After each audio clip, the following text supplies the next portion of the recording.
Romanos 1, 17 al 32. Ahora, hoy, primer domingo del mes, nosotros, en obediencia a nuestro Señor Jesucristo, celebramos la Santa Cena. La Santa Cena. La Santa Cena del Señor. Hoy haremos memoria de la obra del Señor Jesucristo en la cruz, hace 2000 años.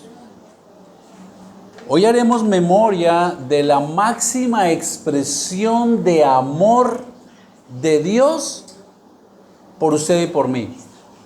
Y por todo aquel que, como leímos, cree en su nombre. Hoy haremos memoria de la reconciliación, del único medio de reconciliación entre el hombre pecador y Dios. Pero celebrar la Santa Cena, queridos hermanos, no puede ser un acto mecánico. Celebrar la Santa Cena no se nos puede convertir en un ritual. Celebrar la Santa Cena no puede ser un acto religioso. Recuerden las palabras del Señor Jesús: haced esto en memoria de mí. Hacer memoria no es simplemente recordar un hecho histórico. Hacer memoria de el sacrificio de nuestro Señor Jesucristo va más allá, es despertar la mente. Hacer memoria es refrescarnos a nosotros mismos las implicaciones de la cruz. Porque es que a veces celebramos y parece un acto ritual y ya, y pase. Pero vamos a ver que eso va más allá, hermanos. Es hacer memoria, es refrescarnos a nosotros mismos de una manera vivencial qué implica la cruz. Es como cuando una persona que ha sufrido un cáncer agresivo por muchos años, que no le han dado esperanza de vida, que prácticamente le dijeron: usted tiene un tiempo para morir, pero de manera milagrosa se ha sanado, ha estado limpio. Cuando esa persona recuerda, les aseguro que vuelve a vivir todo lo que sufrió, vuelve a vivir toda la desesperanza, y eso le lleva a ser más agradecido con el acto de sanación, a estar más comprometido a vivir en una vida de manera diferente, y le lleva a contarle a otros que sí hay esperanza para la sanidad del cáncer. Eso es hacer memoria. Haced memoria de mí. Haced memoria de mí. Y por eso les invito a que vayamos a la epístola de los Romanos, la epístola que el apóstol Pablo escribió, parece que desde Corinto, a la iglesia en Roma, a los cristianos hermanos en Roma, nada menos a la iglesia que estaba en el corazón del poder del imperio romano, en el corazón del mundo más idólatra, en el corazón de una sociedad totalmente perdida en el pecado. Y allí Dios ha plantado una iglesia, y allí Dios usa a Pablo para llevarle el mensaje que tenemos el día de hoy. En el capítulo 1, versículo 11, Pablo les manifiesta el deseo que tiene. Pablo no conocía esta iglesia, Pablo no la fundó, pero él tenía un deseo de ir a visitarlos. Y lo tremendo es que él los elogia porque su fe se ha extendido por todas partes y llegó a los oídos de Pablo. Sin embargo, Pablo, el deseo que tiene es de ir a predicarles otra vez el evangelio. Y eso es interesante, porque significa que nos debemos predicar el evangelio de manera frecuente. Pero también él manifiesta algo, y es, él quiere llevarles, ahí en el 11 dice, un deseo de verles para ver si Él les puede llevar un don espiritual y confirmarlos en la fe. Es decir, Pablo espera ir a fortalecer la fe de ellos. Pablo desea ir a ayudarlos a crecer espiritualmente. Y es que cuando usted y yo hacemos memoria del acto que partió la historia de la humanidad en dos, eso fortalece nuestra fe y nos da crecimiento espiritual, queridazos. Asimismo, el texto de hoy estoy convencido que nos va a ayudar a eso y a estar más comprometidos en fidelidad al Señor y a ver las riquezas de su bondad. Ese es el título de la prédica de hoy. Las riquezas de la bondad de Dios.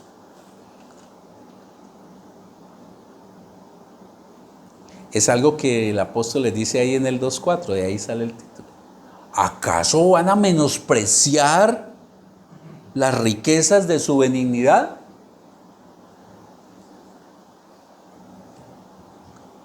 Como vamos a hacer memoria, entonces el primer punto que vamos a ver hoy es, hagamos memoria primero, antes de celebrar la Santa Cena, antes de celebrar y estar agradecidos por el acto de Dios, es necesario hacer memoria primero de ¿qué? De la ira de Dios. Vamos a hacer memoria de cómo vivíamos antes de la cruz. Porque como el hombre que les comenté que pudo tener cáncer, él hace memoria de todo lo que sufrió para estar más agradecido de cómo está limpio. Entonces, lo primero que vamos a hacer, hermanos, es hagamos memoria de la ira de Dios. Versículos 18 y 21 del capítulo 1. Versículos 18 al 21. Vamos a ir verso a verso. Dice Pablo, porque la ira de Dios se revela. Este revela es con B corta, es decir, se deja ver, como correr una ventana y permitir que todos lo vean. La ira de Dios, de esto vamos a hacer memoria, la ira de Dios se revela desde el cielo contra toda impiedad e injusticia de los hombres que detienen con injusticia la verdad. Porque lo que de Dios se conoce les es manifiesto, pues Dios se lo manifestó. Porque las cosas invisibles de Él, su eterno poder y deidad, se hacen claramente visibles. Miren, lo invisible se hace visible desde la creación del mundo, siendo entendidas por medio de las cosas hechas, de modo que no tienen excusa. Pues habiendo conocido a Dios, no le glorificaron como a Dios, ni le dieron gracias. Entonces, ¿qué hicieron? Sino que se envanecieron en sus razonamientos y su necio corazón fue entenebrecido. Lo que Pablo le está diciendo a la iglesia en a la iglesia en Roma, es que la santa ira de Dios se revela. La Nueva Versión Internacional dice, ojo, se viene revelando. Tiene una connotación diferente. No es que se reveló, se dejó ver y ya no. Es una constante.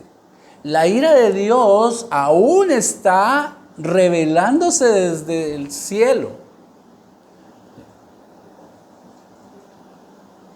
Es una constante, como lo dice la Nueva Versión Internacional. Viene revelándose, dejándose ver de una manera constante. ¿Y desde cuándo? Desde la misma caída de Adán. Cuando usted escudriña las Escrituras, usted ve cómo se revela y se deja ver la ira de Dios en diferentes actos del ser humano.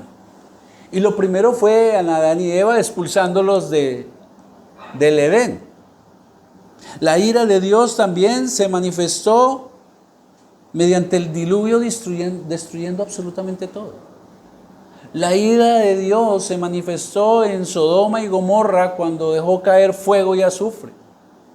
La ira de Dios se manifestó cuando su pueblo, la primera generación que salió de Egipto, toda murió en el desierto y no pudo entrar a la tierra prometida. La ira de Dios se manifestó cuando también Dios permitió que el rey de Babilonia viniera a atacar a su propio pueblo y lo llevara esclavo.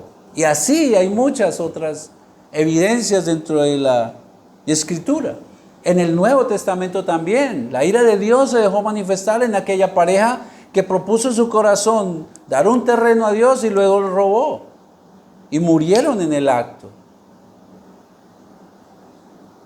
¿Cuál es la razón de la ira de Dios? Y Pablo lo manifiesta allí, inspirado por el Espíritu Santo. La ira de Dios es la respuesta justa. No es una cosa emocional, que a veces nosotros tratamos a Dios como somos nosotros, lo humanizamos. Cuidado con eso, mis queridos. Eso es un ídolo, porque ese no es Dios. Él no es como nosotros los seres humanos, que se nos salta el switch en cualquier momento y dejamos salir las emociones. No, hermanos. La ira de Dios es una respuesta justa, recta, correcta. Es la respuesta inequívoca, es la respuesta contundente que Dios desde el cielo, como todo un rey soberano, deja ver contra toda la humanidad. Absolutamente contra toda la humanidad, Dios deja que su ira sea manifiesta. ¿Y por qué? Porque la humanidad es impía y la humanidad es injusta. Ahí lo dice el verso. Contra toda impiedad y justicia, porque con eso detienen la verdad. Ahora, ¿qué es impío? Recuerden que hay una cosa importante, iglesia. Para nosotros entender un significado de algo debe ser escritural. Porque si usted va al lenguaje, perdóneme, a un diccionario en español, le va a dar un concepto diferente. Cuando usted mira Judas, capítulo 1, versículo 14 al 15, dice que no profetizó lo siguiente: miren cómo viene el Señor con sus innumerables ángeles para juzgar a todos y desenmascarar a los malvados por todas las acciones criminales que han cometido, para tapar la boca, aquí está el concepto de impiedad, a los impíos que han hablado contra él con insolencia. ¿Qué es impiedad? Impiedad es menospreciar a Dios. Fíjese que dice, con los impíos que han hablado contra él en insolencia. Queridos, la impiedad es falta de reverencia a Dios. La impiedad es por eso Pablo luego lo explica, siendo Dios no lo glorificaron como a Dios. El ser humano pecador es por naturaleza impío, y eso empezó desde el Edén. Fue lo que hicieron Adán y Eva. No adoraron a Dios, no reverenciaron a Dios, y por eso se volvieron contra Dios. Y ahí todo ser humano es impío, no glorifica, no reverencia a Dios. Y por eso la ira de Dios se deja ver desde el cielo. Pero también Pablo da otro argumento, que el ser humano es ¿qué? Injusto. Es decir, el ser humano nunca hace lo correcto delante de Dios. Nunca hace lo recto, nunca hace lo veraz. Tiene chispazos de cosas correctas, pero no es justo delante del Señor. Es decir, el ser humano no regenerado, que no ha sido beneficiario de la gracia de Dios, es una persona que no refleja el carácter de Dios. Eso es lo que Pablo está diciendo. El impío, por la falta de reverenciar a Dios, no puede mostrar en su vida el carácter y la perfección de Dios. El ser humano es injusto. Por eso, hermanos, no esperemos que la gente sea justa con nosotros, con nadie. No le pidamos a un palo de limones que nos dé guayabas. Y uno termina, pero esto es injusto. Sí, Así somos. Así es el ser humano. Así es el ser humano.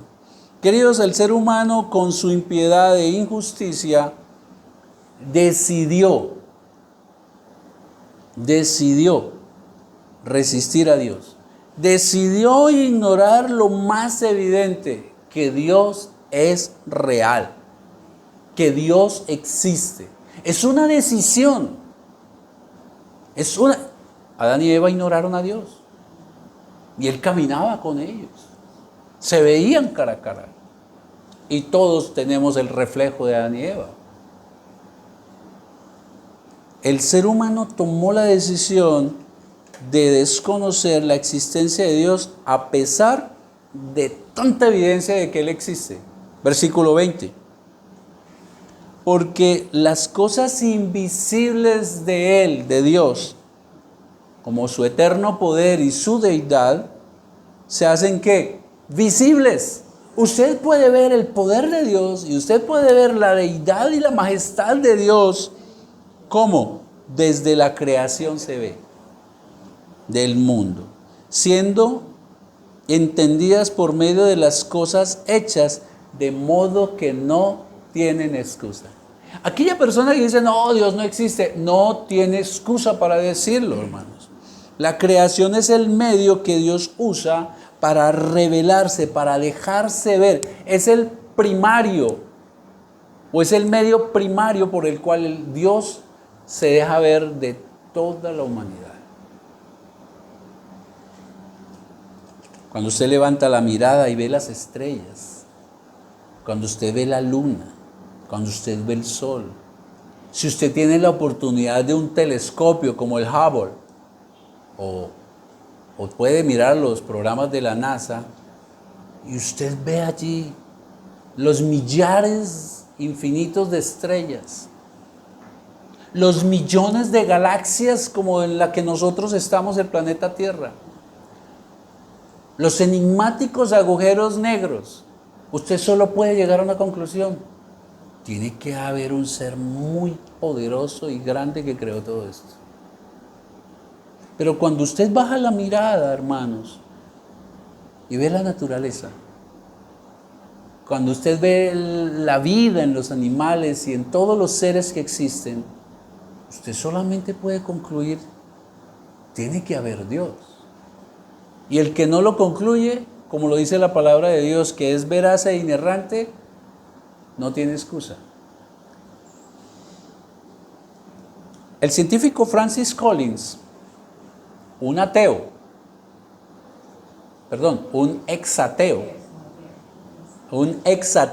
es cristiano. ¿Quién es, porque él vive aún? Francis Collins. Es la persona que dirigió el proyecto del ADN. El ADN es lo que define al ser humano.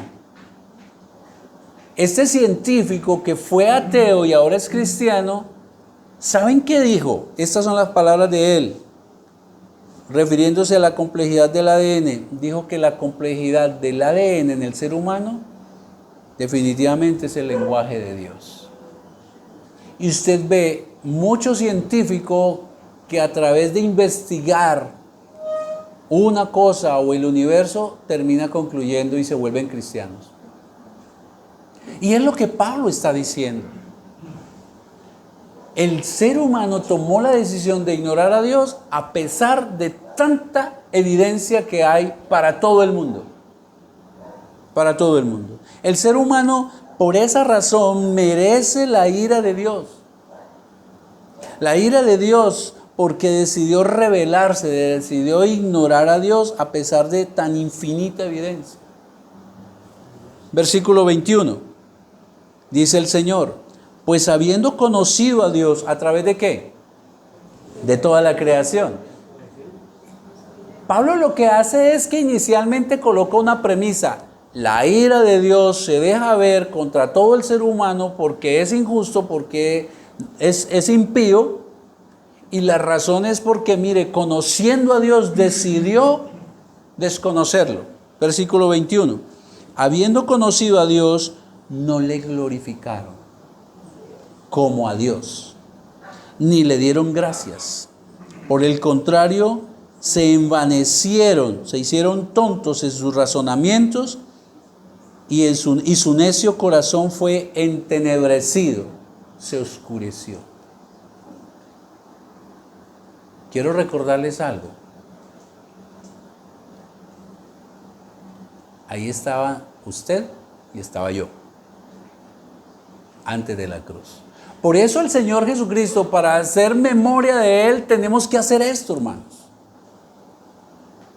Si alguien dice que cree en Dios, que Dios existe, pero su vida no reverencia a Dios, realmente lo está ignorando. Ignora su santidad, pasa por alto la voluntad del Señor y realmente esa persona no cree aunque diga que cree en Dios. No le da honra y menos manifiesta agradecimiento. ¿Por qué? Por tantas bondades de Dios. Los teólogos hablan de una gracia común. Es decir, todo el favor de Dios a toda la humanidad, creyentes y no creyentes. El sol sale para todos. La lluvia temprana y la lluvia tardía sale para todos. Los impíos tienen pan en la mesa, hermanos.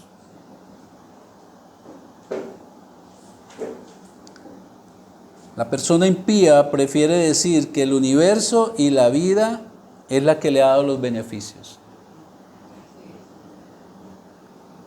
Y eso hacíamos usted y yo. Aunque uno dijera, no, gracias a Dios, pero uno terminaba concluyendo, no, es que mi trabajo, es que yo soy un duro. O muchas veces es que la vida y el universo conspiran para que a mí me vaya bien. Pero no glorifican a Dios y no le dan gracias por tanto beneficio que se recibe, mis queridos. Olvidan, ignoran voluntariamente que toda dádiva y todo don perfecto viene de lo alto. Desciende del Padre de las luces, con el cual no hay cambio ni sombra de variación. Santiago 1:17. Ahí estábamos usted y estaba yo. O ahí está usted si aún no ha entregado su vida a Cristo. Y le invito a que haga memoria, haga un poco de memoria. Sí o no, que antes decíamos creer a Dios, pero nuestra vida no reflejaba eso. Eso es hacer memoria. Es hacer memoria de que la ira de Dios estaba sobre su cabeza y sobre la mía como un hacha dispuesta a cortarnos porque decidimos ignorar a Dios. A pesar de que muchos, como en mi caso, íbamos los domingos a la iglesia católica. Pero mi vida no reflejaba que realmente yo reverenciaba a Dios y lo ignoraba. Ahora Pablo aclara la forma en que el hombre manifiesta su falta de honra a Dios. Ya dijo que el hombre es impío. Ahora va a demostrar con hechos, porque si usted mira aquí es como un caso de un juzgado. Ahí está ¿quién? El fiscal. El fiscal es el que acusa. El fiscal es el que acusa. ¿Y quién es el fiscal? Dios. Y lo que dice Dios es veraz y el hombre es mentiroso. Ahora Pablo va a escudriñar cómo es que el ser humano, ignora a Dios, lo deshonra. Versículo 21b al 22. Dice que en lugar, lo voy a leer completo. Habiendo conocido a Dios, no le glorificaron como a Dios, ni le dieron gracias. Ahora empieza Pablo a explicar cómo es que deshonran a Dios. Sino que se envanecieron. En lugar de glorificar a Dios, comenzaron a echar humo a sus cabezas y a inventarse una serie de filosofías. Y dice la palabra que se envanecieron en sus razonamientos y su necio corazón fue entenebrecido. Versículo 22. Profesando ser sabios. ¿Y dónde está escribiendo Pablo esto? ¿A quiénes? A los romanos, una cultura griega. Y recuerde que en Grecia, Sócrates, Platón, los duros del pensamiento, pero ninguno creía en Dios. Y lo que dice Pablo es eso. Comenzaron a pensar que ellos eran sabios, pero en eso se hicieron tontos, se hicieron necios. Comenzaron a inventar ideas necias sobre Dios. Y como resultado su mente quedó en total oscuridad y confusión.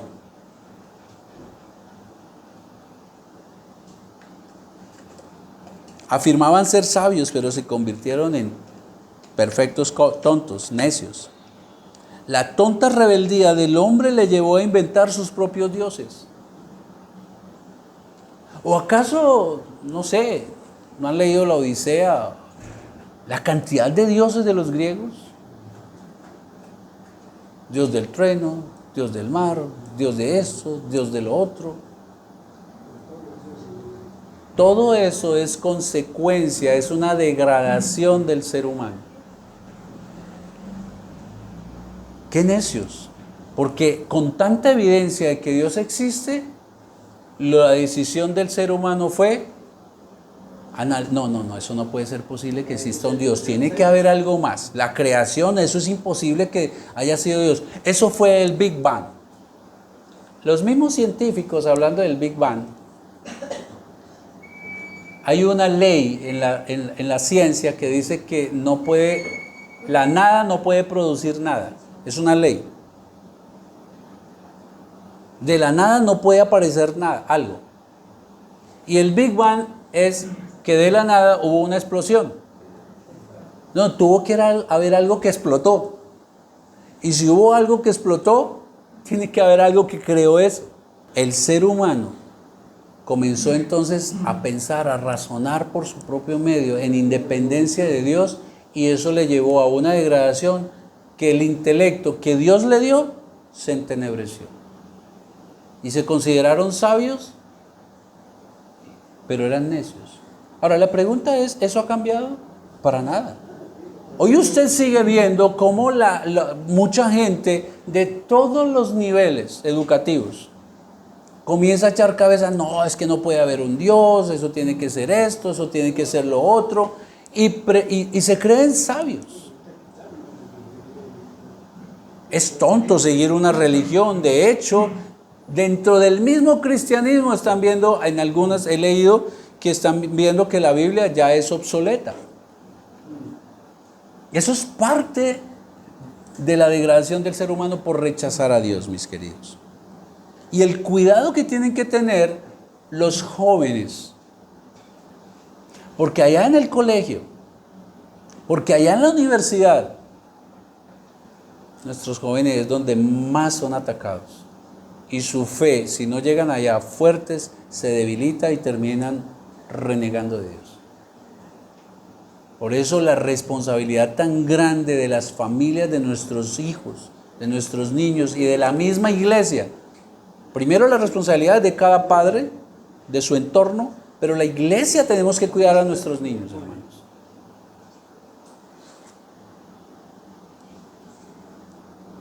La tonta rebeldía llevó al hombre a inventar sus propios dioses. Dioses según la humanidad, ¿no? Según su propio pensamiento. La Nueva Traducción Viviente lo dice de esta manera: como resultado, la mente les quedó en oscuridad y confusión. Rechazaron la luz, prefirieron las tinieblas, dice el apóstol Juan. Rechazaron al Dios perfecto y se volvieron idólatras. Ahí ve uno la necedad. Rechazan al Dios verdadero, poderoso, amoroso, y prefieren hacer estatuas y seguirlas. Versículo 23, se volvieron idólatras.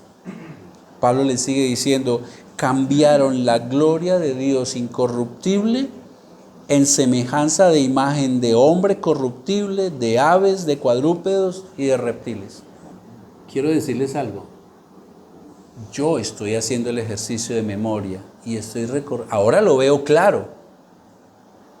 Porque ya Dios le ha quitado a uno la oscuridad de la mente. Pero yo fui esto, no sé usted.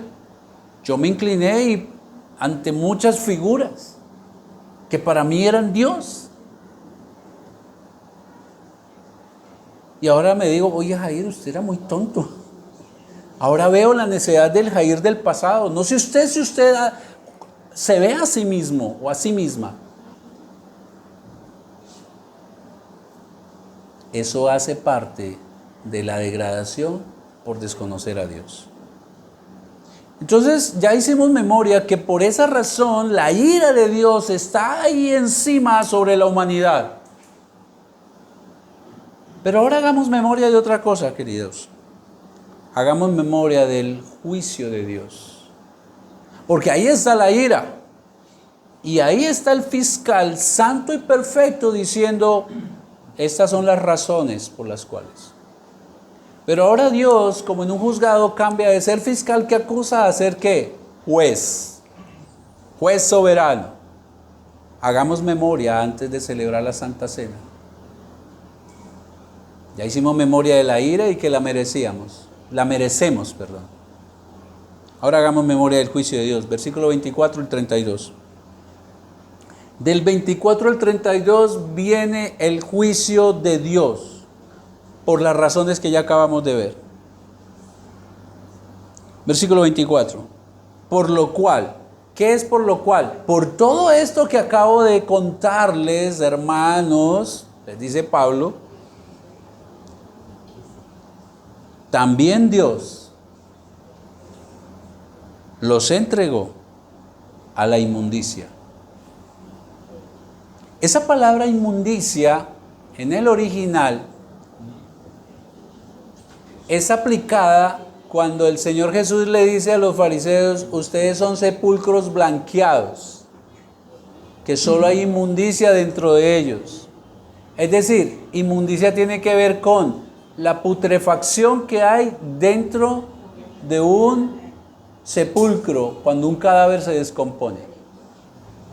Dios los entregó, por esta razón Dios los entregó ¿qué? A la putrefacción de su pecado. ¿A quiénes? A usted y a mí, ahí estamos. Recuerden que estamos haciendo memoria. ¿Ok? Por lo cual Dios también los entregó a la inmundicia en la concupiscencia de sus corazones, de modo que deshonraron entre sí sus propios cuerpos. El primer dictamen de juicio del Señor, ¿sí? Lo primero que dice es que Dios los entregó. Ese entregó tiene que ver como con un juez que ha condenado a un preso y ahora lo entrega para que vaya y pague su condena. Es el abandono de Dios en un justo juicio y condenación que ya dictaminó sobre la persona. Los entregó. El ser humano decidió rechazar a Dios, no honrarlo, crear mejor sus propios dioses. Hoy muchos adoran imágenes, pero hay otros que crearon otros dioses y siguen otros dioses, el poder, el dinero, la fama, todo lo que tiene que ver con tecnología se ha convertido en Dios, etcétera. Y por esa razón Dios los entregó como un prisionero a que vaya y pague su condena. Ahora, aquí hay algo interesante. Y es que muchos, inclusive, dentro del mismo pueblo cristiano, el concepto de juicio es solamente cuando el Señor Jesucristo regrese. Ahí es que va a haber juicio y ahí se van a pagar las cosas. Pero vamos a darnos cuenta, y nos damos cuenta por este texto y muchos textos de la Biblia, que el juicio de Dios comienza también en esta vida.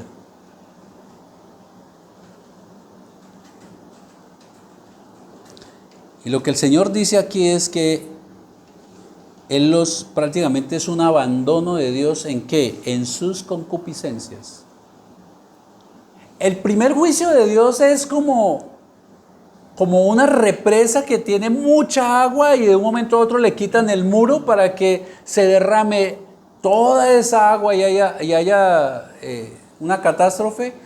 El primer juicio de Dios es deja de cuidarle para que todo su pecado se desborde. Mi hijo, mi hija, viva su pecado. El primer juicio de Dios es dejar de ser el dique, el muro de contención para que el ser humano deje de pecar. Y abandona al ser humano. Y abandona al ser humano. ¿Y eso se expresa de qué manera? Lo primero, inmoralidad sexual. Versículo 24b. Por lo cual también Dios los entregó a la inmundicia en la concupiscencia de sus corazones, es decir, haga lo que quiera. De modo que, aquí está la consecuencia, deshonraron entre sí sus propios cuerpos. La inmoralidad sexual es una expresión del juicio de Dios. La Nueva Versión Internacional lo dice de esta manera: por eso Dios los entregó a los malos deseos de sus corazones que conducen a la impureza sexual, de modo que degradaron sus cuerpos los unos con los otros.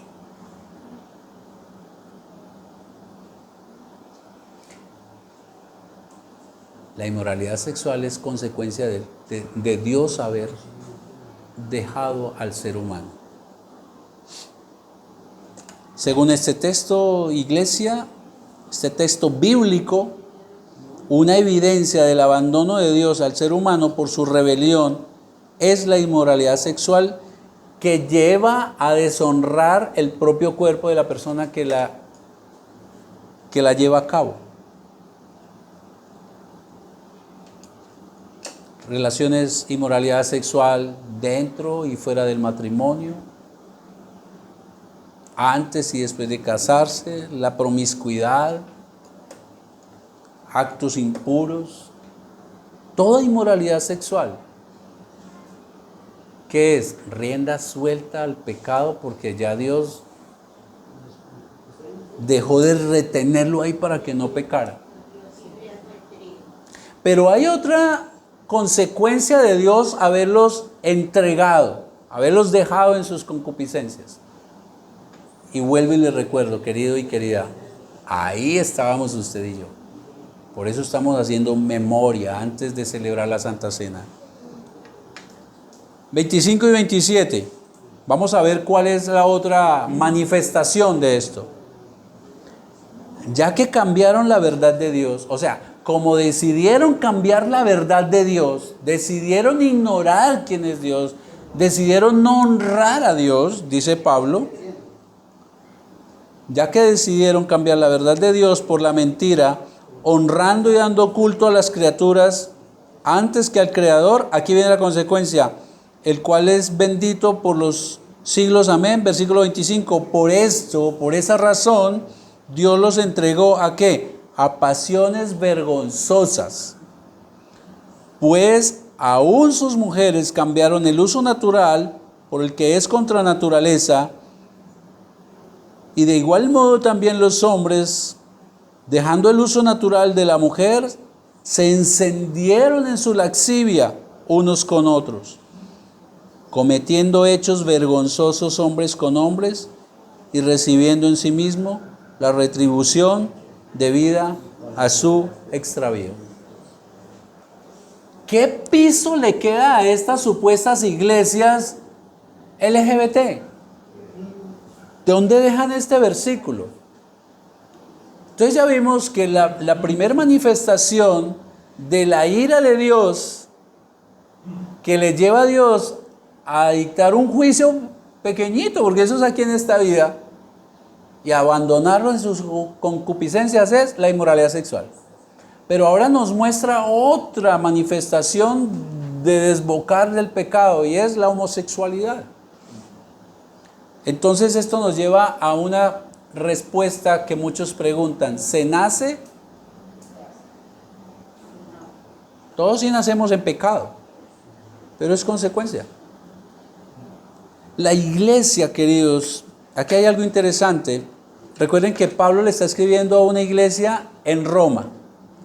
Resulta que los griegos, para ellos era normal, y eso lo estaban viendo los cristianos, ¿no? Recuerden que lo que Pablo está haciendo es fortaleciendo la fe de ellos. Y resulta que para los romanos, para los griegos, era normal tener su esposa, pero a la vez tener como amantes a jovencitos varones. Era normal. Sus amantes generalmente no eran mujeres, eran jóvenes varones. Era lo más normal del mundo. Y eso es lo que está viendo el pueblo de Dios en ese momento. La idolatría de los romanos los llevaba a hacer cultos a sus dioses, pero estos cultos eran bacanales, orgías. Y entonces lo que usted puede ver es que Pablo, ¿qué le está diciendo? Eso que ustedes están viendo de la forma de vida de los romanos es consecuencia de que Dios los ha abandonado en sus concupiscencias. La inmoralidad, iglesia, les está diciendo, la inmoralidad sexual que usted está viendo a su alrededor y de la cual ustedes participaron, porque la iglesia romana, la iglesia en Roma, la iglesia cristiana en Roma en su mayoría eran gentiles que se habían vuelto cristianos. Habían judíos, pero la mayoría eran gentiles. Es decir, eran personas de cultura griega, que ellos habían participado y habían hecho todo este tipo de cosas. Y Pablo lo que le está diciendo es, miren ustedes lo que eran, hagan memoria. Y es lo mismo para usted y para mí. Hagan memoria de lo que éramos antes de Cristo, de cómo vivíamos.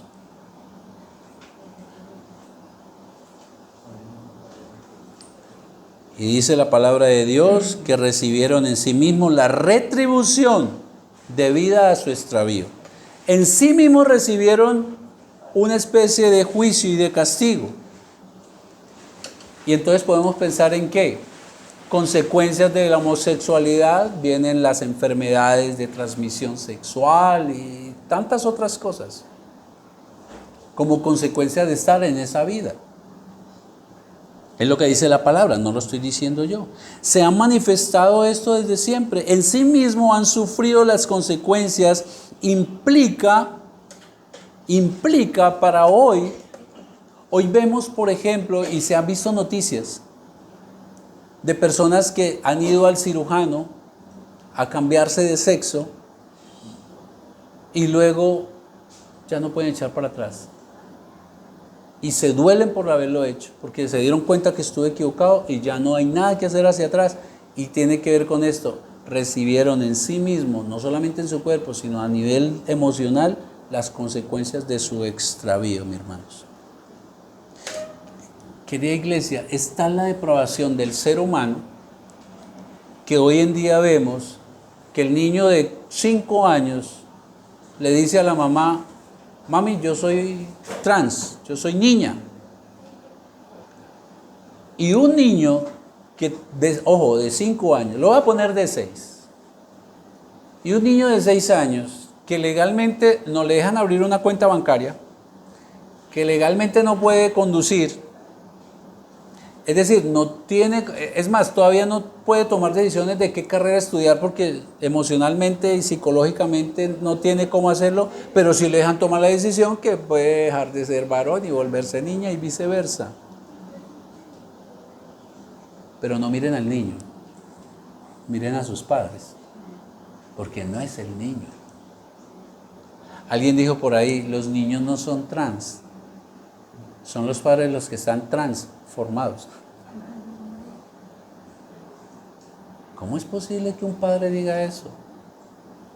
Y recuerdo que alguien dijo, y me pareció interesante, si los padres dejáramos que los niños fueran lo que dicen de niños, entonces cuenta esta persona, yo quería ser pirata de niño, pero mi papá no me mandó a sacar un ojo, ni me quitó una mano para ponerme un garfio, ni me quitó una pierna y me puso una de palo. ¿Me hago entender? La depravación tan grande en que está el tema, hermanos. Pero hay otra consecuencia de Dios haber abandonado al ser humano, la depravación moral, versículos 28 al 31. Por ignorar a Dios, por no honrarlo, por no ser agradecidos. Dice el 28, como ellos no aprobaron tener en cuenta a Dios, Dios los entregó. Mire cómo ha repetido 3 veces, ¿no? Los entregó. No hay nada que hacer. los entregó ¿a qué? A una mente reprobada, una mente que no pasó la prueba, es eso. ¿Para qué? Para que hagan cosas que no convienen. No le podemos echar la culpa al Señor. No, no. Cogen a un tipo con una pistola, atracó a una persona, quedó en cámara, lo vieron 30 personas. Lo justo es, vaya a la cárcel. Pobrecito. No, es que eso es lo justo. No le pueden echar la culpa al juez. Y la evidencia es abismal, abrumadora. El ser humano, conociendo a Dios, no tiene excusa, y entonces Dios los abandonó en sus concupiscencias. Y una de las... Entonces ya hemos visto 3 expresiones: una, inmoralidad sexual; otra, homosexualismo, y ahora vemos... Porque es posible, hermanos, que en este momento los romanos que estaban leyendo la carta dirán: ah, no, yo homosexual no soy, entonces yo no estoy ahí. Ah, no, yo inmoral no estoy ahí. Y es posible que usted y yo también digamos: bueno, nosotros en esa no, vamos a ver si entramos en esta otra listica. Por abandonarlos, entonces hubo depravación moral. Versículo 29, sigo leyendo. Aquí vienen las manifestaciones de esa depravación moral. Estando atestados. ¿Qué es atestado? Totalmente repleto. Una caneca que solo le caben 5 galones, usted le ha metido 7 galones. Está súper rebotado. Estando atestados de toda injusticia. Recuerden, injusticia, ¿qué es? No evidenciar el carácter de Dios. Estando atestados de toda injusticia, eso es consecuencia. Fornicación, perversidad, avaricia, maldad, llenos de envidia, homicidios. Porfa, no van a levantar la mano. Contiendas, engaños, malignidades, murmuradores, detractores, aborrecedores de Dios, injuriosos, soberbios, altivos, inventores de males, desobedientes a los padres, necios, desleales, sin afecto natural, implacables, sin misericordia. ¿Ve que no quedamos ninguno por fuera? Y algunos, como en el bingo, le pegaron a varios. La justa ira de Dios se deja ver desde el cielo contra todo esto que éramos usted y yo. Les he enseñado, iglesia, que cuando estudiamos la palabra, primero buscamos qué les dijo a ellos, y para saber qué nos dice a nosotros, miramos en qué nos parecemos. La pregunta es: ¿nos parecemos en algo hoy en día a la sociedad? Total. Entonces el mensaje de la palabra es para nosotros. Como pueden ver, queridos, el justo juicio de Dios también se revela, se deja ver en esta vida. Pero como si fuera poco, no solamente el justo juicio de Dios se deja ver en esta vida, sino que la justa y la demanda de justicia de Dios tiene que concluir con la condena más justa. Versículo que sigue, mis hermanos.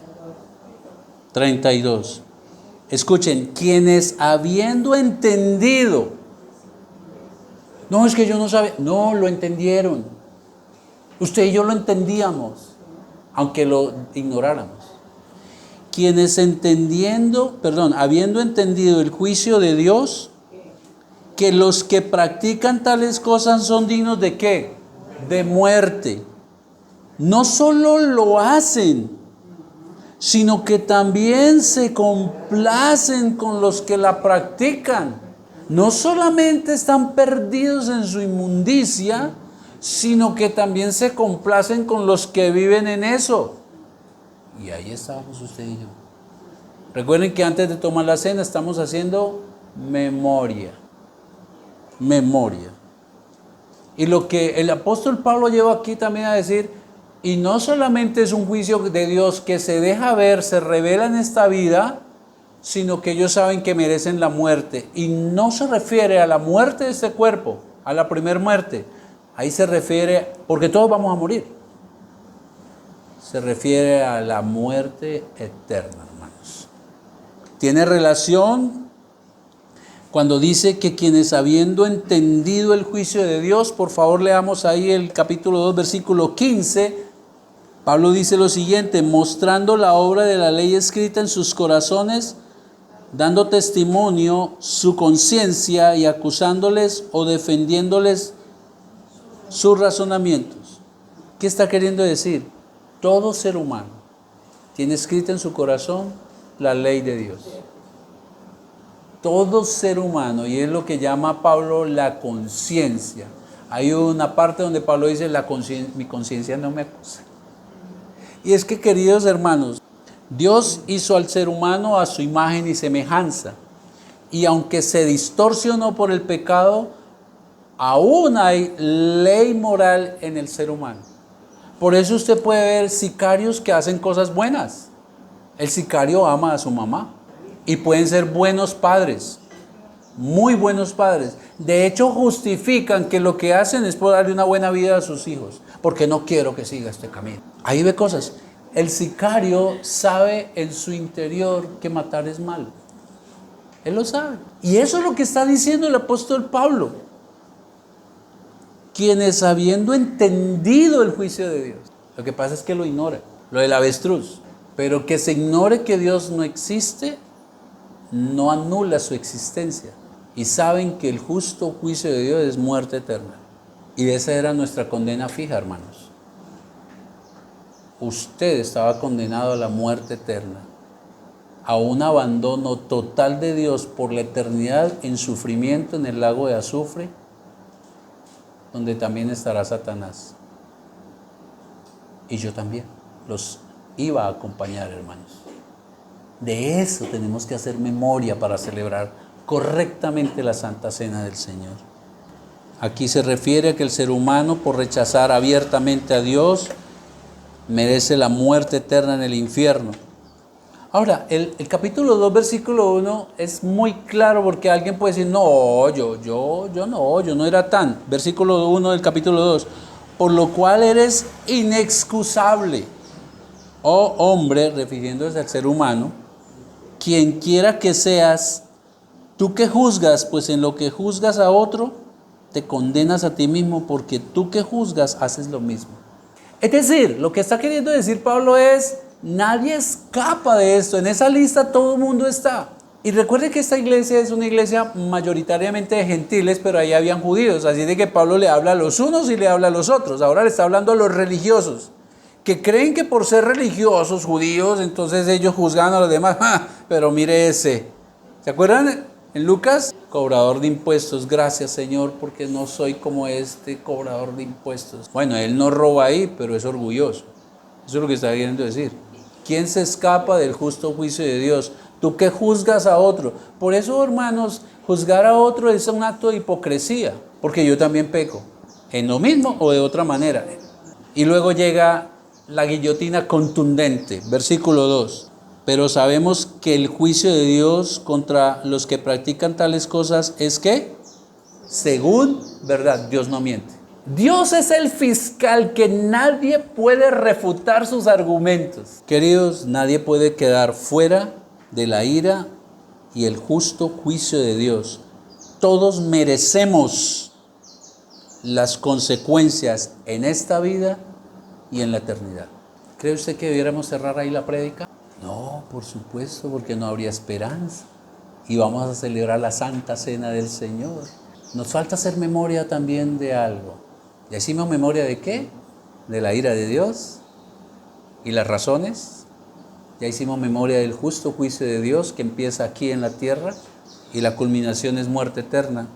Pero nos falta algo importante. Hagamos memoria de la bondad de Dios, porque sin ella Nadie tiene esperanza y sin ella usted y yo no estaríamos acá hoy. Versículo 16 al 17. Vamos a echar hacia atrás. Vamos a hacer memoria de la bondad de Dios a través de ¿qué? Del Evangelio. El tema de Romanos es el Evangelio. Bendito el Señor. Versículo 16 y 17, hagamos memoria del Evangelio. Porque no me avergüenzo, dice el apóstol Pablo, del Evangelio, de la buena noticia, y la razón es porque es poder de Dios para salvación. ¿Salvación de qué? De la ira de Dios, que termina en condenación para sufrir en esta vida y en la vida eterna. Pero el Evangelio es el único que tiene el poder para salvación a unos cuantos. No, a todos, pero no es a toda la humanidad. Es a todo aquel que cree, sin importar raza, estrato social, nacionalidad. A todo el que cree, al judío primeramente, pero también al griego. Versículo 17. La razón por qué es poderoso. ¿Por qué es poderoso el Evangelio? Porque en el Evangelio la justicia de Dios, la ira de Dios, tiene que ser satisfecha. Él no es como usted y yo que pasamos por alto lo que nuestros hijos hagan y somos alcahuetas. Se tiene que satisfacer la ira de Dios, sí o sí. Y en el Evangelio la justicia de Dios también se revela. Así como Él deja ver su ira, así como Él deja ver las consecuencias de nuestro pecado y de no amar a Dios, Él también deja ver y abre la gran ventana para que se vea el Evangelio. Porque en el Evangelio la justicia de Dios se deja ver. Él deja ver cómo satisfizo su justicia. ¿Y cómo? Por fe y para fe.